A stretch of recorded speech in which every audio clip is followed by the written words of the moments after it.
Assalamualaikum warahmatullahi wabarakatuh. Om Swastiastu, Namo Buddhaya, salam kebajikan, salam sejahtera.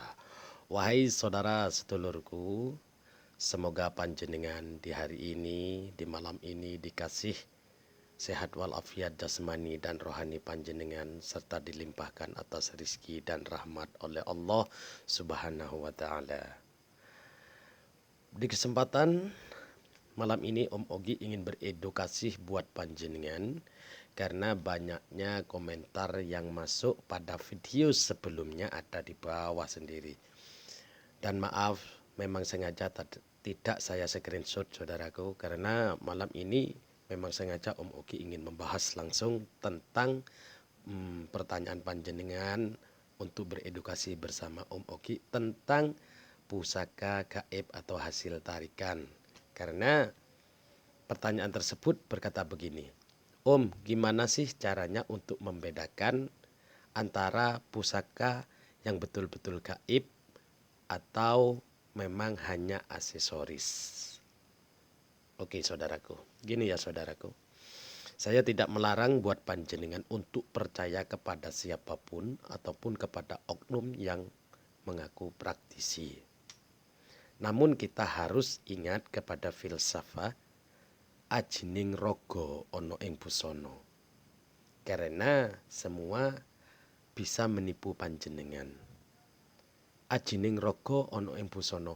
Mangmula jikalau kita ingin dihormati, disegani orang atau kelihatan berwibawa itu memang ada di busana saudaraku. Maka dari itu banyak oknum-oknum yang sekarang ini menggunakan atribut-atribut agar terlihat wah, misalkan seperti atribut kiai bersorban atau biar seperti kelihatan kayak syekh atau gus. Sekarang kita sulit untuk membedakan yang mana sih yang kiai gitu saudaraku, karena oknum sekarang itu sudah menggunakan atribut seperti itu, namun alih-alihnya kadang pakai lafaz-lafaz begini bla bla bla bismillah gini-gini, namun digunakan untuk oknum-oknum perdukunan kan gitu ya saudaraku. Terus lagi hebohnya lagi nih, kadang orang sekarang itu katanya sakti nih, bisa narik pusaka dengan ala trik mereka, entah menggunakan silat atau berdoa, membaca ayat ini dengan lantunan ini. Namun alih-alihnya narik pusaka, ending-endingnya ya begitulah saudaraku. Luar biasa warga plus 62 itu saudaraku. Gini ya saudaraku, untuk membedakan yang mana sih pusaka benar-benar dari goib atau real hanya aksesoris. Sebetulnya pertanyaan panjenengan sudah matang saudaraku.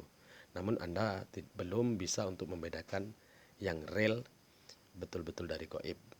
Gini, untuk membedakan sebuah pusaka, kadang si praktisi oknum ini kan mereka mengaku sakti, bisa menarik pusaka. Gini saudaraku, kalau memang panjenengan disuruh nebus atau beli tersebut, silakan panjenengan cek dulu pusakanya.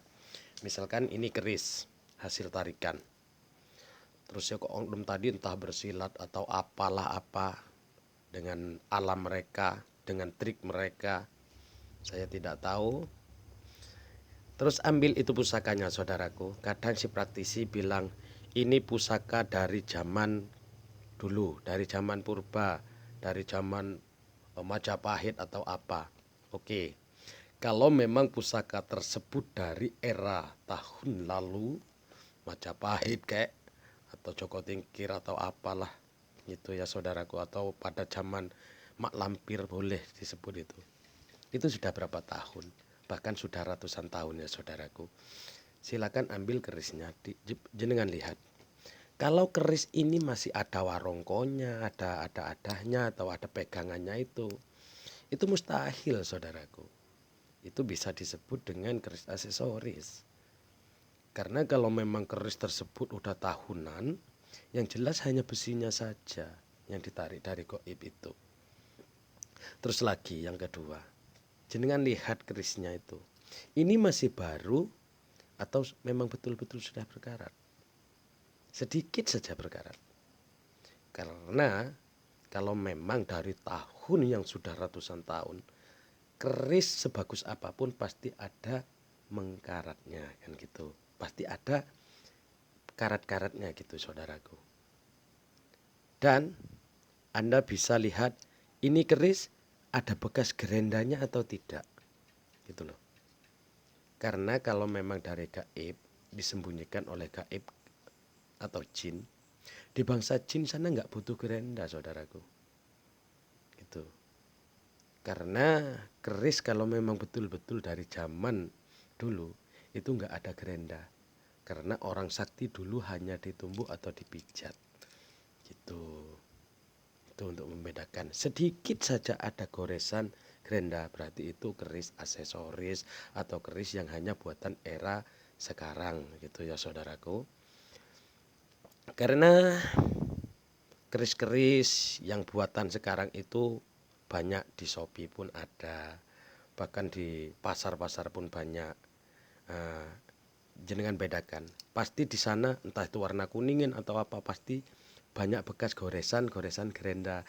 Loh itu buatan tahun sekarang saudaraku. Jangan sampai disebut buatan ini tahun zaman dulu, gak boleh itu. Nah itu panjenengan harus bisa membedakan itu saudaraku. Oke, itu untuk keris ya saudaraku. Terus kadang si oknum bilang ini adalah mustika. Nah, ini tentang batu. Tentang batu itu ada dua saudaraku. Memang betul-betul batu alam dan ada buatan. Ya, yang buatan itu terbuat dari sebangsa cairan, saya tidak sebut dari bahan apa tersebut, namun bisa dibuat dengan cairan tersebut. Jadi intinya kadang bisa dibilang katanya itu mustika merah delima atau apalah gitu ya saudaraku. Gini, untuk ngetes merah delima, panjenengan ambil batunya, jangan cemplungkan saja ke air, jangan banyak-banyak, satu timba saja. Kalau air satu timba ini memang merah, itu berarti real merah delima.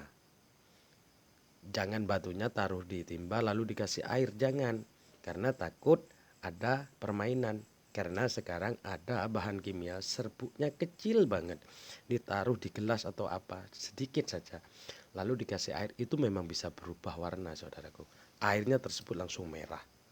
Jadi intinya yaitu tadi, air dahulukan lalu cemplungin. Kalau memang betul-betul merah delima tersebut, yaitu tadi airnya berubah jadi warna.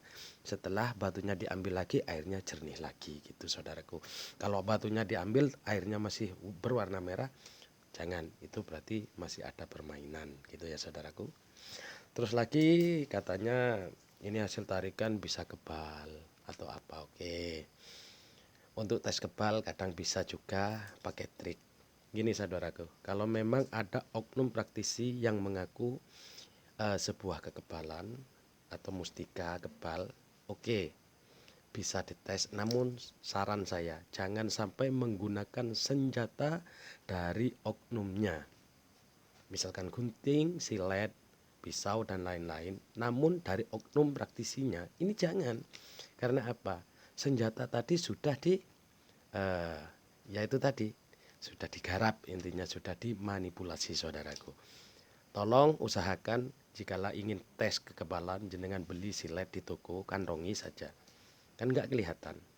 Setelah itu ambil mustikanya, setelah dites di sana memang kebal, lalu ambil pusaka milik panjenengan, silet tadi yang disembunyikan, jangan dites ke kulit, tes aja ke rambut, lalu goresin ke rambut, das.